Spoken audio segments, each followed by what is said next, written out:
एकंदरीतच हे सगळं प्रकरण हे माझ्या अंदाजाने दडपण्याच्या दिशेने नेलं जात आहे। काल मला काही पत्रकारांचे निरोप होते की आम्ही इथे पत्रकारिता करायला आलो आहे आणि आमच्या मागेच लोक, आम्ही 2 दिवस इथे आहोत तर 2 दिवस लोक आमच्या मागेच फिरत आहेत, काही विशिष्ट लोक। हे तर अजून परेशान करणारी गोष्ट आहे। तुम्ही पत्रकार माझ्याकडे बघताय, तुमच्यापैकीच एक मुंबईत पत्रकारिता करणारा पत्रकार आहे, पण असं जर होत असेल तर महाराष्ट्राच्या दृष्टीने हा फार एका वेगळ्या विचित्र लेवलला गेला आहे। म्हणजे बीड भारतात आहे की नाही, म्हणजे बीड नाही म्हणता येणार आपल्याला, परळी हे अंबाजोगाई आणि परळी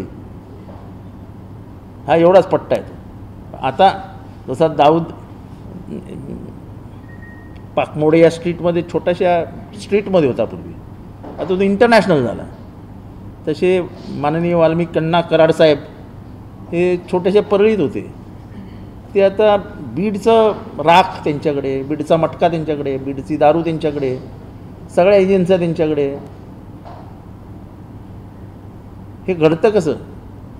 आणि मला हे म्हणणं की मी पण मंजारी आहे। आता त्याच्यात काय म्हणजे सुक्याबरोबर ओढलं जळचं तसं झालं आहे। मी आज या समाजाची बाजू घ्यायला आलेलो आहे की शीतावरनं भाताची परीक्षा करू नका। आज कमीत कमी 40 IAS IPS वंजारी समाजाचे काम करतायत आणि अतिशय चांगलं काम करत आहेत। काश्मीरमध्ये आहेत, आसाममध्ये आहेत, बेंगॉलमध्ये आहेत, खेडकर, खाडे, उगले। त्याचं कारण ते ज्या परिसरात आलेत त्या परिसरात शेती नावाची गोष्टच नाही। म्हणजे आईवडिलांची एखादा एकर शेती, 18 वर्ष दारिद्र्य, पर्याय काय तर अभ्यास करायचं, MPSC द्यायची नाही तर UPSC द्यायची। आणि हे साधारण कुठनं आलेत तर सर्वात मोठा जो गठ्ठा IAS IPSचा आहे तो तुमच्या साताऱ्याचा जो माणगाव ह्याचा भाग आहे, जीवन कुमार गोरेंचा जो मतदारसंघ आहे त्या भागातून आलेत। आणि एकेका घरात 4-4 IAS आणि IPS आहेत। तेव्हा जे टीका करणारे आहेत, अज्ञानी काही टीकाकारही असतात ना, हे निष्कारण आपण हे जातीवर घेऊन जातो आहे।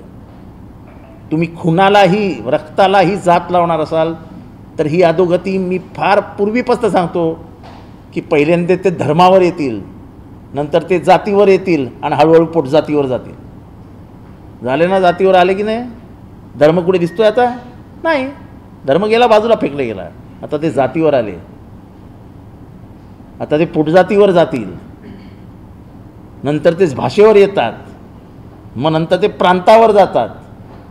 माणसांमध्ये दुफळी माजवण्याची ही पद्धत असते। आपण माणूस म्हणून जगतच नाही, माणुसकी विसरून जातो। हे सर्वात मोठं उदाहरण ज्या पद्धतीने एका समाजाला टार्गेट केलं जातं आहे, फार स्पष्टपणाने मी बोलतो आहे की ते IAS लोकांची नावं मी फेसबुक आणि ह्याच्यावर वाचून हैराण झालो। अहो, ते गरीब घरातली पोरं आहेत सगळी, एकही पोरगा श्रीमंत घरातला नाही देशातला, एकही। ते सगळे IAS IPS आम्हाला भेटून जातात, स्वतःच्या मेरिटवर IAS IPS झालेत। तुम्ही काय लेबल लावताय त्यांना? आणि हेच त्यांचं काम आहे। जेव्हा ही जात व्यवस्थेची लढाई सुरू झाली महाराष्ट्रात रिझर्वेशनवरनं, तेव्हा मी बोललेलो की महाराष्ट्रातली सामाजिक शांतता तुम्ही भंग करताय। कुणाला काय मिळेल काय नाही हे मला माहीत नाही, पण ह्याच्यात नुकसान महाराष्ट्राचं होईल।